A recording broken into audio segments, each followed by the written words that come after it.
In the dim, quiet corners of reality, where the chill of fear and the echo of the unexplainable resonate, there lies my home. This is not your average home. No, it is far from it. Settled in a corner of the world where most fear to tread, where the shadows stretch longer, and the silence is undisturbed by the sounds of nature. It is a dwelling that harbors much more than just commonplace furniture, and frames holding memories captured in family photos. The walls are adorned with eerie portraits of people long gone, their eyes seeming to follow your every move. The building itself is an ancient structure, dating back centuries, worn out by time and weather, yet standing firm against the ravages of time. It stands solitary, commanding a sense of awe and dread from those who dare to approach it. Beyond the physical elements of my home, it houses something else. An unseen guest, an entity from the other side, an uninvited visitor that seemed to have claimed this house as its own long before I set foot within its walls. Its presence can be felt in every room, a palpable energy that courses through the house, influencing everything within it. I remember, vividly, the first night I spent within its confining walls. The air was heavy, filled with a cold unease that made the hairs on my neck stand on end. It was an anxious atmosphere, as though house itself was holding its breath, waiting, watching. The silence was broken only by the creaking of doors and the echoing of footsteps on wooden floors, each sound amplified by the stillness, contributing to the eerie feel of the place. The sensation was all too real, all too eerie, a constant reminder that I was not alone. Walls seemed to whisper stories of the past, tales of sorrow and joy, love and tragedy. These stories, while belonging to the past, added an extra layer of mystery to the house. The first night was just the beginning of a journey of countless experiences and chilling memories that turned a house into my haunted home. In the dim, quiet corners of reality, where the chill of fear and the echo of the unexplainable resonate, there lies my home. A dwelling that harbors more than just furniture and family photos, but an unseen guest, an entity from the other side. I remember vividly the first night in this haunted house. The air was heavy, filled with a cold unease that made the hairs on my neck stand on end, a sensation that was all too real, all too eerie. Picture this, an ordinary evening, the house bathed in the soft, serene glow of moonlight. It was a quaint, seemingly peaceful abode, nestled amidst a sea of similar structures, with a front yard that bore the marks of countless games of tag and hide-and-seek. The bricks held stories of warm family dinners and cheerful holiday celebrations, comfortably nestled between the realms of the known and unknown. Suddenly, the tranquility was pierced by something unexpected. A child's laughter, innocent, full of life yet carrying an eerie undertone. This laughter, it echoed through the empty, desolate halls that were shrouded in layers of dust and age-old secrets. It filled corner, every crevice with an uncanny presence, a sound that was both heartwarming and chilling at the same time. But there were no children in this house. No laughter, no giggles, no youthful exuberance. The house was vacant, deserted, barring the phantoms of the past. In the echoing silence, the laughter was followed by the soft pitter-patter of small feet. It was as if invisible entities scampered across the worn-out wooden floor, their footfalls creating an uneasy rhythm.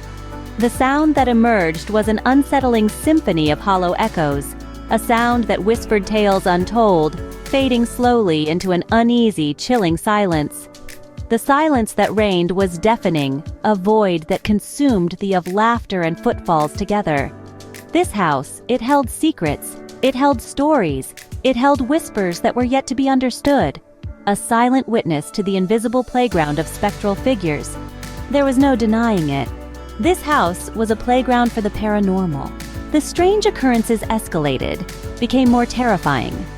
What started as mere odd incidents soon transformed into an inexplicable terror that pervaded the solitude of the house. Whispers, faint but audible, began to infiltrate the eerie silence that had once been a comforting solitude. They filled the dead of night, emerging from unseen corners and hidden crevices. These voices, devoid of an earthly body, echoed throughout the mansion, their ethereal murmurs sending shivers down my spine. Adding to the unsettling atmosphere, doors began to slam shut of their own accord. The slamming was not just a gentle click of the latch, but a powerful force that shook the entire structure of the windows rattled every time, their panes trembling violently as if to protest against this unseen force.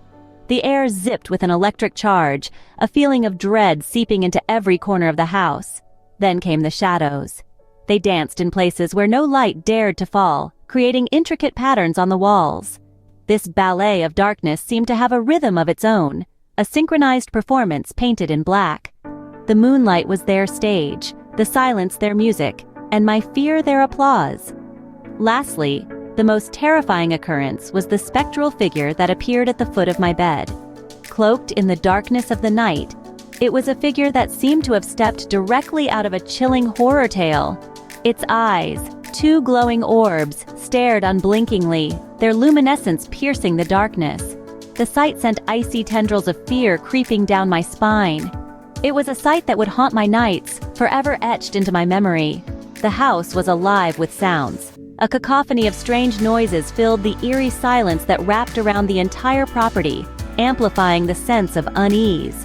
You could hear the shuffle of phantom feet, their movements echoing through the vacant rooms like ghostly whispers in a graveyard. They were an auditory illusion, unseen, unheard, but nonetheless a constant presence. These whispers slithered through the silence, a chorus of voices from the void. It was as if the house itself was a grand orchestral conductor, composing a symphony of spectral sounds, each note more chilling than the last. It was impossible to decipher if these were echoes past inhabitants, telling tales of their existence, or if it was simply the house playing tricks attempting to frighten me with its unsettling performance. The air within the house often held an unnatural cold, a frosty chill that would seep into your very marrow. It was an insidious, creeping cold that had an uncanny ability to bypass layers of clothing, making your skin prickle and your breath turn to fog. The constant chill became an unwanted resident, a shivery reminder of the unseen entity lurking in the shadows. And then, there was the sensation of being watched. It was like a relentless stalker, always there, always watching, as if unseen eyes were tracking every move. The feeling was so strong, so palpable that it felt as though it had a physical form. This observer wasn't just a silent companion, it was an intrusive presence, constantly meddling, constantly there. The presence, whatever it was not simply a spectator but an active participant in my life. The house, with its spectral sounds, chilling temperatures, and relentless observer, became more than just a dwelling. It was an otherworldly entity, a haunting presence that refused to be ignored. The impact was immense. Sleep became a luxury. The fear, the anxiety, the constant sense of dread began to take a toll. Certain rooms felt heavier, darker, and I found myself avoiding them. Help was sought, experts consulted, cleansing rituals performed, but the entity, it seemed, was a permanent resident. Yet, despite the terror, despite the sleepless nights, I chose to stay, to coexist with the unseen. Call it curiosity, call it defiance, but the haunted house became a home. But for those who romanticize living with the paranormal, heed this warning. It's not for the faint-hearted. It's a challenge, a test of courage, a journey into the unknown. In retrospect, the experiences, terrifying and unsettling as they were, have left an indelible mark. The laughter, the whispers, the spectral figure, they are etched into the memory, a chilling reminder of the unseen world that exists parallel to ours. So I leave you with this thought. Next time you hear a bump in the night, remember, you might not be as alone as you think.